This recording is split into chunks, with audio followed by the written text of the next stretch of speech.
Mission Impossible franchise is the best contemporary action franchise that has no bad movie in the franchise, except for maybe Rogue Nation that kind of overdid it with how much Ethan Hunt gets away with without any problems on the road whatsoever.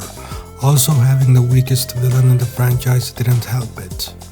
But aside from that, this franchise has had some of the best action movies for almost 3 decades.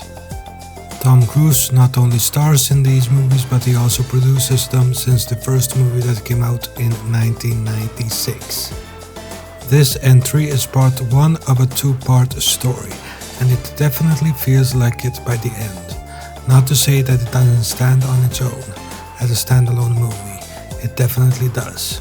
But this is not a finished story arc, because the next movie is planned to release next year if the strike that is ongoing right now allows it to. Here, Ethan Hunt and the MI team are after a key that can control an artificial intelligence, that can control facts and delete everything that it doesn't like, true or not. So this story is a very contemporary story when it comes to what is happening in real life with social media and the media overall. A lot of things being spread that a lot of the times are not true or very angled to fit someone's motives.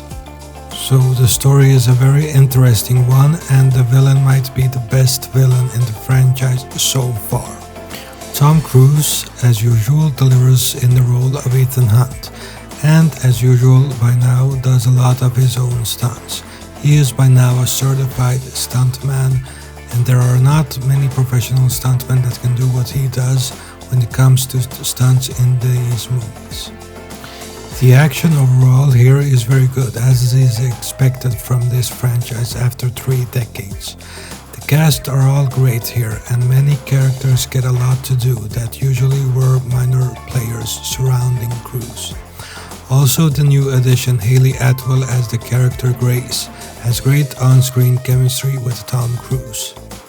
In this movie we get spectacular action scenes, but one of the funniest action scenes is one revolving around an Italian Fiat 500 car in the middle of Rome. But the biggest stunt in the movie is definitely Tom Cruise parachute jumping off a cliff on a motorbike, and the scene is actually one of the most tense-filled ones and at times a bit funny. But I would say that the train sequence by the end of the movie is the one that steals the show as the most intense stunt scene in the movie, with a lot of stakes built into it. All the characters have good arcs in the movie, even though, as I said, the movie definitely feels like a part 1 of a 2-part story. There is nothing I can actually say was bad about this movie. Well acted, well paced, well directed, and a great entry in the franchise. I would give this movie a 10 out of 10, and if you liked this video, please like and subscribe. This has been Boogeyman Cinema. Thank you for watching.